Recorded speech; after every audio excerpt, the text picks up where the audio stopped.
ഓന്തുപോലും ഒരല്പ സമയമെടുത്താണ് അതിന്റെ നിറം മാറുക. എന്നാൽ Donald Trump second to second അദ്ദേഹത്തിന്റെ തീരുമാനങ്ങൾ ഇങ്ങനെ മാറ്റിക്കൊണ്ടിരിക്കുകയാണ്. ഇപ്പോ പലരും പറയും ഡൊണാൾഡ് ട്രംപ് എന്ന് പറഞ്ഞാൽ തന്നെ അങ്ങനെയല്ലേ, അതുകൊണ്ടാണ് അടുത്ത 4 വർഷം എന്ത് സംഭവിക്കുമെന്ന ഭയത്തിലാണ് അമേരിക്കയിലെ ബിസിനസ്സുകാർ, അമേരിക്കയിലെ രാഷ്ട്രീയ പ്രവർത്തകർ എല്ലാവരും വല്ലാത്ത ആശയക്കുഴപ്പത്തിലാണ്. ഇപ്പോൾ ഡൊണാൾഡ് ട്രംപ് എവിടെയാണ് അദ്ദേഹത്തിന്റെ തീരുമാനം മാറ്റിയത്? എന്ത് തീരുമാനമാണ് മാറ്റിയത്? ഈ ചോദ്യമായിരിക്കണം നിങ്ങൾക്ക് അടുത്ത് വരേണ്ടത്. അതിനെക്കുറിച്ചാണ് ഈ ഒരു വീഡിയോയിലൂടെ നമ്മൾ വിശദമായി അറിയാൻ പോകുന്നത്.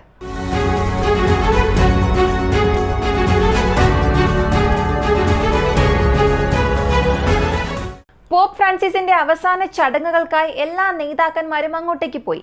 അവസാന ആദരാഞ്ജലികൾ അർപ്പിച്ചു. പോപ്പ് ഫ്രാൻസിസിന് അവസാനമായി ഒരു ആഗ്രഹമുണ്ടായിരുന്നു, അല്ലെങ്കിൽ ഒരു വിശ്വാസമുണ്ടായിരുന്നു. അദ്ദേഹം ജീവനോടെ ഉള്ളപ്പോൾ തന്നെ റഷ്യ ഉക്രൈൻ യുദ്ധം അവസാനിക്കണം, ലോകത്തിൽ ഇനി യുദ്ധങ്ങളൊന്നും ഉണ്ടാകാൻ പാടില്ല എന്ന് അദ്ദേഹം പറയുമായിരുന്നു. എപ്പോഴും അങ്ങനെയുള്ള സന്ദേശങ്ങൾ നൽകുമായിരുന്നു.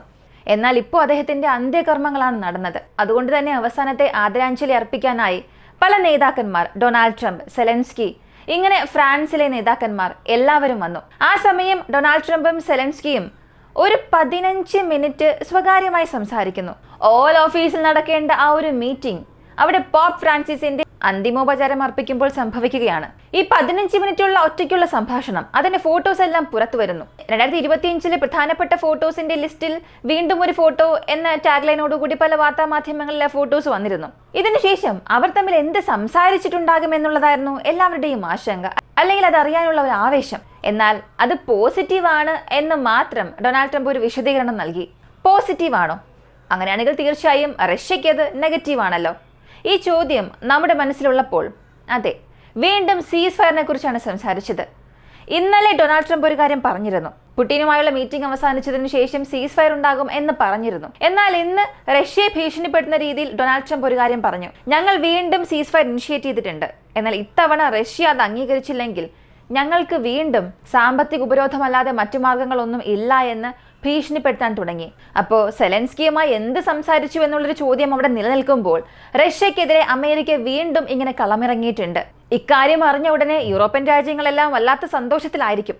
പക്ഷെ യൂറോപ്യൻ രാജ്യങ്ങളുടെ ഈ സന്തോഷം എത്ര ദിവസത്തേക്ക് നീണ്ടു നിൽക്കുമെന്നാണ് നിങ്ങൾ ചിന്തിക്കുന്നത്? എപ്പോ വേണമെങ്കിലും ഡൊണാൾഡ് ട്രംപ് അദ്ദേഹത്തിന്റെ തീരുമാനം മാറ്റാം. കാത്തിരുന്ന് തന്നെ കാണാം എന്ത് സംഭവിക്കുമെന്ന്. അടുത്തതായി വന്ന വളരെ വളരെ പ്രധാനപ്പെട്ട മറ്റൊരു വാർത്ത ഇറാന്റെ തുറമുഖത്തിലുണ്ടായ ആ സ്ഫോടനമാണ്. അതൊരു ബോംബ് പൊട്ടിത്തെറിച്ചു എന്നൊക്കെ പറയുന്നുണ്ട്, അപകടമാണെന്നും പറയുന്നുണ്ട്. ഏകദേശം 500-ലധികം ആളുകൾക്ക് പരിക്കേറ്റിട്ടുണ്ട്. 4 പേർ മരിച്ചുവെന്ന് ഒഫീഷ്യൽ വാർത്തയും പുറത്തുവിട്ടു. ആദ്യമായി ഈ സ്ഫോടനം ഉണ്ടായപ്പോൾ 4 പേർക്ക് പരിക്കേറ്റുവെന്ന് പറഞ്ഞു, പിന്നീട് 54 പേർക്ക്, പിന്നീട് 148, അടുത്തത് 240, അവസാനം 500 പേർക്കോളം പരിക്കേറ്റു എന്ന വിവരമാണ് പുറത്തുവരുന്നത്. ആ ഒരു പോർട്ടിൽ പ്രധാനപ്പെട്ട ഒരു സംഭരണശാല ഉണ്ടായിരുന്നു. ആ സ്റ്റോറേജ് ഫെസിലിറ്റിയിൽ ചൈനയിൽ നിന്നും വന്ന പ്രധാനപ്പെട്ട ഇറാന്റെ മിസൈലുകൾക്ക് ആവശ്യമായ എല്ലാ ഇന്ധനവും ആ ഒരു ഫെസിലിറ്റിയിലാണ് സൂക്ഷിച്ചു വെച്ചിരുന്നത്. ആ സ്ഥലമാണ് ഇപ്പോൾ സ്ഫോടനത്തിന് ഇരയായത്. വളരെ പ്രധാനപ്പെട്ട ഒരു സ്ഥലമാണതെന്നും പറയുന്നു. എന്നാൽ ഇത് ആര് ചെയ്തിട്ടുണ്ടാകും?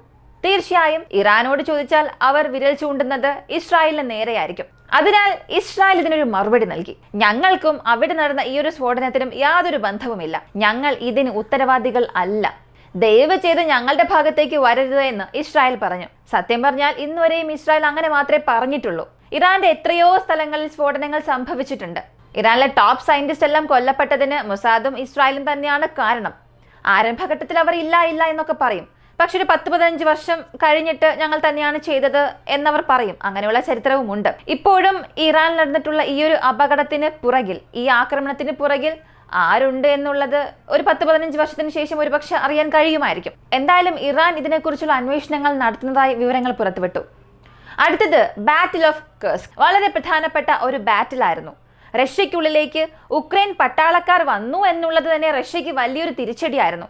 അതും കേഴ്സ്ക് പ്രദേശത്ത് ഉക്രൈൻ പട്ടാളക്കാർ മുന്നേറി വരുന്നു എന്നുള്ള തുടർച്ചയായ വാർത്തകൾ റഷ്യയ്ക്ക് വീണ്ടും തിരിച്ചടി നൽകിക്കൊണ്ടിരുന്നു. അന്താരാഷ്ട്ര തലത്തിൽ അവർക്കുണ്ടായിരുന്ന ഒരു പ്രതിച്ഛായ തന്നെ അത് മാറ്റിമറിച്ചു. ഒരു ഘട്ടത്തിന് ശേഷം ഉണർന്ന റഷ്യ അവരുടെ സൈനികരെ കേഴ്സ്കിനുള്ളിലേക്ക് അയച്ചു. കേഴ്സ്കിനുള്ളിലേക്ക് അയച്ച് ഉക്രൈൻ പട്ടാളക്കാരെ ചുറ്റി വളഞ്ഞു. ഉക്രൈൻ സൈനികരുടെ മുന്നേറ്റത്തെയും തടഞ്ഞു. ഈ ഒരു സമയത്താണ് ഉക്രൈൻ വളരെ ഞെട്ടിപ്പിക്കുന്ന ഒരു വിവരം പുറത്തു പറയുന്നത്. ഉത്തര കൊറിയൻ സൈനികർ കേഴ്സ്കിലുണ്ട് എന്ന്. ഉടൻ തന്നെ ഉത്തര കൊറിയയും അതിന് സമ്മതം അറിയിച്ചു. അതെ, ഞങ്ങളുടെ സൈനികർ അങ്ങോട്ടേക്ക് പോയിട്ടുണ്ട് എന്ന്. ഇപ്പൊ കേഴ്സ് പ്രദേശം മുഴുവനും ലിബറേറ്റ് ചെയ്തുവെന്ന വാർത്തയാണ് റഷ്യയുടെ ഭാഗത്തു നിന്ന് വന്നിരിക്കുന്നത്.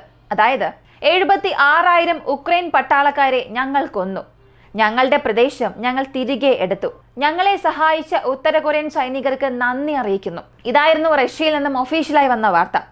അപ്പോൾ കേഴ്സ്ക് വീണ്ടും റഷ്യക്ക് തന്നെ ലഭിച്ചു എന്നുള്ളത് വളരെ പ്രധാനപ്പെട്ട ഒരു പോസിറ്റീവായ വാർത്തയാണ് റഷ്യക്ക്.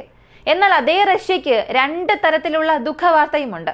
ഒന്നാമത്തേത്, ഇപ്പോൾ റഷ്യ ചെയ്യുന്ന ഇലക്ട്രോണിക് വാർഫെയർ. ഈ ഇലക്ട്രോണിക് വാർഫെയറിന്റെ ഹെഡായ വ്യക്തി, അദ്ദേഹം ഒരു ബോംബ് സ്ഫോടനത്തിൽ കൊല്ലപ്പെട്ടു. ഉക്രൈന്റെ ഇന്റലിജൻസ് അല്ലെങ്കിൽ അവരുടെ ചാരവൃത്തിയായിരിക്കാം ഇതിന് കാരണമെന്ന് റഷ്യ സംശയിക്കുന്നുണ്ട്. ഈ അന്വേഷണത്തിനൊടുവിൽ ഒരാളെ അറസ്റ്റ് ചെയ്തിട്ടുമുണ്ട്. അയാളെ ചോദ്യം ചെയ്യൽ നടന്നു വരികയാണ്. പ്രധാനമായും റിമോട്ട്ലി എങ്ങനെ ബോംബ് ആക്സസ് ചെയ്തു, അതെങ്ങനെ പൊട്ടിത്തെറിപ്പിച്ചു എന്നുള്ളതിന്റെ സാങ്കേതിക വിദ്യ റഷ്യ അറിയാൻ ആഗ്രഹിക്കുന്നു എന്നുള്ള വാർത്തയാണ് വരുന്നത്. മാക്രോൺ, സെലൻസ്കി ഇവർ തമ്മിലുള്ള മീറ്റിംഗ്, പോപ്പ് ഫ്രാൻസിസിന്റെ അവസാന ചടങ്ങുകൾക്കിടയിൽ ഇങ്ങനൊരു മീറ്റിംഗും നടന്നിട്ടുണ്ട്.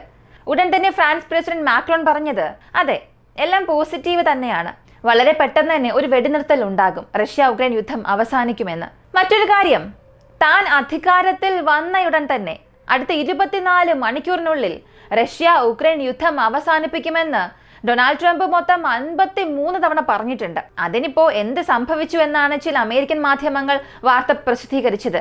ഇതിന് ഡൊണാൾഡ് ട്രംപ് പറഞ്ഞത്, ജോ ബൈഡൻ ഒരു വലിയ മെസ്സായിരുന്നു അവിടെ ചെയ്തു വെച്ചിട്ട് പോയത്, എല്ലാം താറുമാറാക്കിയിട്ടാണ് പോയത്, ഞാൻ വിചാരിച്ചതുപോലെ ഇതൊന്നും അത്ര എളുപ്പമല്ല, അതുകൊണ്ട് സമയം ആവശ്യമാണ്, എല്ലാം ഞങ്ങൾ വൃത്തിയാക്കിക്കൊണ്ടിരിക്കുകയാണ്, എത്രയും പെട്ടെന്ന് ജോ ബൈഡൻ ഉണ്ടാക്കിയെടുത്ത ഈ ഒരു മെസ്സെല്ലാം ഞങ്ങൾ വൃത്തിയാക്കും എന്നും പറഞ്ഞു. ഇങ്ങനെ തന്നിലുള്ള പ്രശ്നം അല്ലെങ്കിൽ തന്നിലുള്ള കുറവുകളെ എല്ലാം തൂക്കി ജോ ബൈഡന്റെ തലയിലേക്ക് വെച്ചിരിക്കുകയാണ് ഡൊണാൾഡ് ട്രംപ്. കേഴ്സ് പ്രദേശത്ത് ഉക്രൈൻ സൈനികർ 76,000 പേരെ ഞങ്ങൾ കൊന്നുവെന്ന് റഷ്യ പറഞ്ഞപ്പോൾ ഉക്രൈൻ പറഞ്ഞത്, ഞങ്ങൾ ഏകദേശം 60,000-ലധികം റഷ്യൻ സൈനികരെയും കൊന്നുവെന്ന്. എന്നാൽ കേഴ്സ്ക് സത്യത്തിൽ റഷ്യ ലിബറേറ്റ് ചെയ്തോ എന്നുള്ളതിന് ഉക്രൈൻ മിനിസ്ട്രി ഓഫ് ഡിഫൻസിന്റെ ഭാഗത്തു നിന്നും യാതൊരു വിവരവും വന്നിട്ടില്ല. അവർ പറയുന്നത് ഇപ്പോഴും കേഴ്സ്കിൽ ഉക്രൈൻ സൈനികരുണ്ട് എന്നാണ്.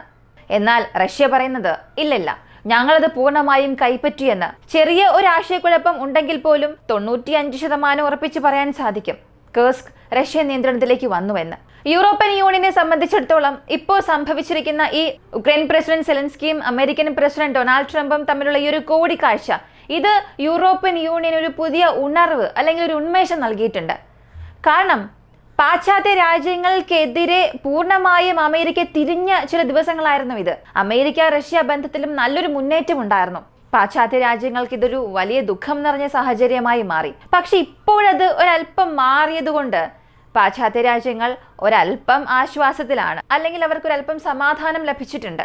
പക്ഷേ വരും ദിവസങ്ങളിൽ കണ്ടറിയാം ഇത് എവിടെ ചെന്ന് അവസാനിക്കുന്നുവെന്ന്. ഇതിനെക്കുറിച്ചുള്ള കൂടുതൽ അപ്ഡേറ്റ്സ് അറിയാനായി വോയിസ് ഓഫ് വെക്കുന്ന നമ്മുടെ ചാനൽ സബ്സ്ക്രൈബ് ചെയ്യുക. മറ്റൊരു വീഡിയോയുമായി വീണ്ടും കാണാം.